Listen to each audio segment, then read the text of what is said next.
Hello, good afternoon. I'm on my way to the studio to do a job for a client. I'm going to teach her how to photograph her own artwork. So come and join me as I show you the techniques that are involved in that. And in case anyone's wondering why you can't hear the car and why you can't see anything moving out of the windows, it's because I don't think it's safe to drive and record videos at the same time, so I'm not going to do it. Right, see you at the studio.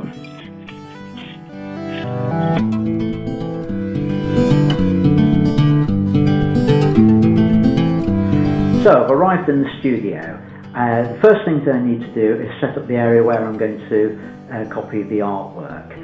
What I'm going to use is a table low on the ground, tripod above it, and two soft boxes to light it. I'll tell you a little bit more about that once it's set up, so I better just get on with it.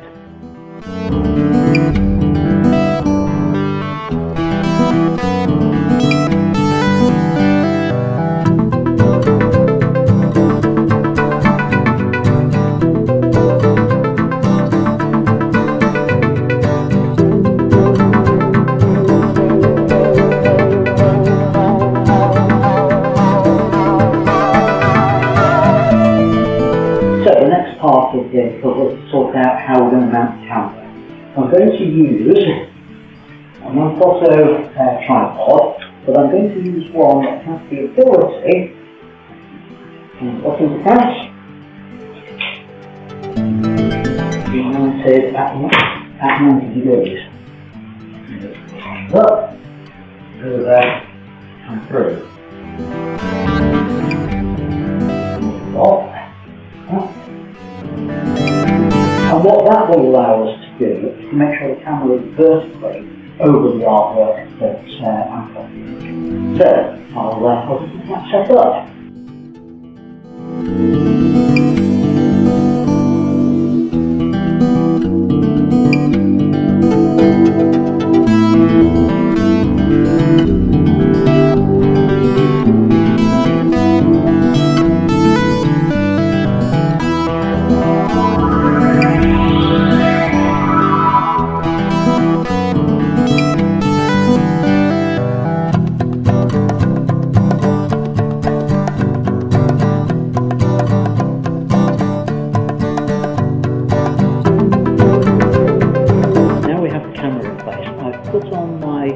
Nifty 50mm lens just to start.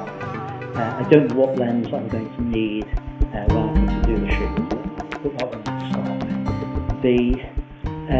My go-to lens normally for studio work, 24-105, has a problem. When it's vertical, it tends to automatically zoom out and change its own zoom setting because of the weight of it. So I can't use that. But I've got a selection of other lenses. I've got my 105 macro, I've got the Nifty 50. I've even got the 70-200 lens that I could use. So it depends on the size of the artwork I'm going to be copying. So we'll see about that. The next thing I want to do is to connect the camera to my laptop. That's a process known as tethering. In my case, I have a cable that goes over the ceiling, which I can then bring through to the camera and connect the other end to the laptop. So I'll go and get that set up. I won't time-lapse that, it's not very interesting, me getting a camera bag out of its, a laptop out of its bag, but I'll show you the setup once it's all done. See you in a few minutes. Right, I've set the laptop up. I've also done a few tests at this point. I've turned the camera back round. You can see I've got on a piece of artwork. It's my own artwork to be able to just test this out. And I've also got a colorchecker passport sitting on there. Now the process at this point is I've used the ladders to look through the camera, or rather I've used live view so I can see where the camera's pointing. I've got it focused on that point. Now, it's covering a larger area than the artwork just at the moment, because I know my client's artwork is much bigger than my A4s. So we'll adjust the height of the camera and the field of view when I see her artwork.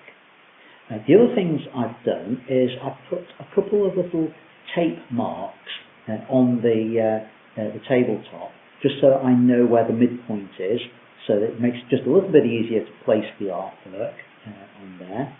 And I've done a shot with the colorchecker passport. What colorchecker passport does is it's a color reference chart, and then you can create a profile in Lightroom to get accurate colors. And I'll show you how to do that now.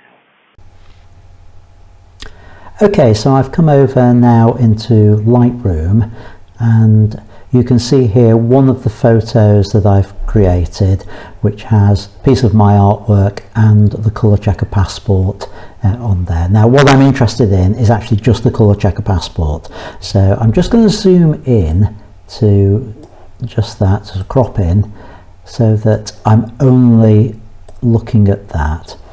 And that is not strictly necessary, but I always find it as a useful step to take, so that I know that when I do the export for creating the profile, it's all going to work. So I've done that, and now the way to generate the profile, it's a case of going to export. Now I've already installed the colorchecker plugin for Lightroom, so underneath here I should have, yep, X-Write presets colorchecker passport. So if I select that, I've got one photo selected, which is of the passport itself. What I now need to do is give that the profile I'm about to create a name. So what I tend to do with profiles is I name them after the shoot, because the lighting conditions could be different under different shoots on different days, so I always name after the shoot. In this case, 2019-03-29, and I'll give it a name of art photography. And simply all I have to do is hit export.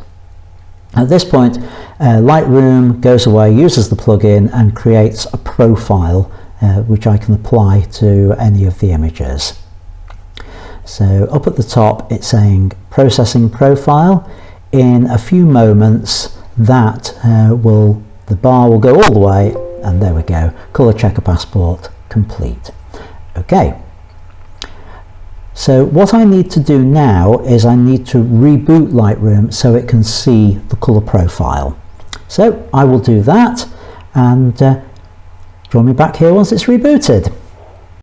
So I've restarted Lightroom, I've gone into the develop module, and I've selected the image with the colorchecker passport on it. So what I now need to do is, with this image, use the profile and create a set of settings that will work. So first of all, the default Adobe Color profile, I need to change that to be the one that we've just created. So if I say browse and I scroll down to the profiles section, you'll find there's actually two profiles in here, because obviously I've actually done this before prior to recording this for the video. So the one I've created is this one, which is 2019-03-29 art photography. Now what I want you to notice is the screen updates just when I put the mouse over it, so we can see the difference that having the profile has. That's the Adobe Color profile, the default. Once I put the mouse over it, notice the blue changes and the purple changes with the image, and also the yellows over here change. So I'm going to put that over, I'm going to select it, fix that as the color profile, and select close. Now the job's not done there. That's selected the profile that we're working with. I've now got to set a white balance that goes with it. So the white balance, I'm going to use the picker tool, so I click on that, and to set the white balance I choose one of the greys down here.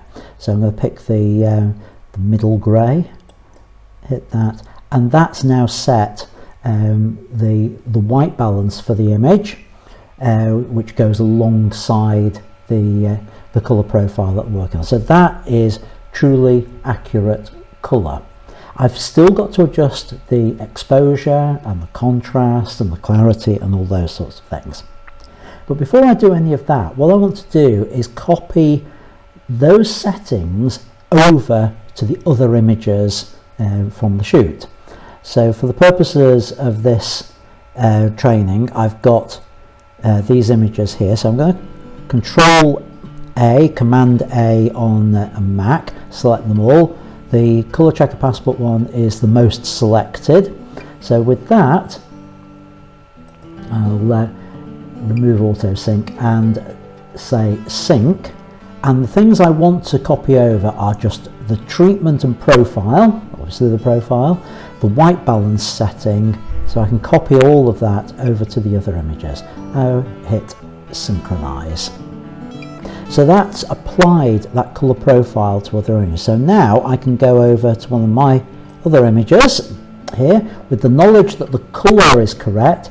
The exposure it's pretty much overexposed, but I can easily correct that.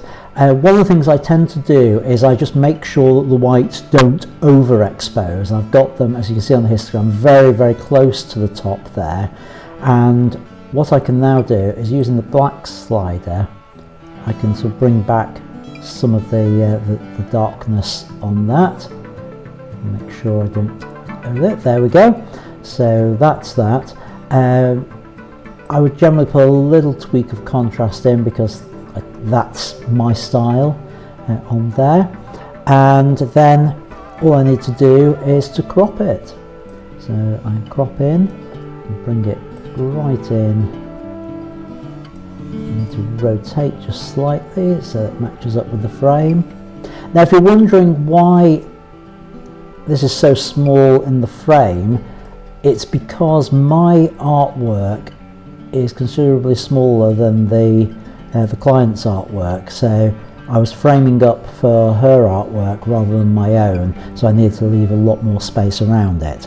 So now I've cropped that, and you can see, and now nicely photographed, even lighting across the image.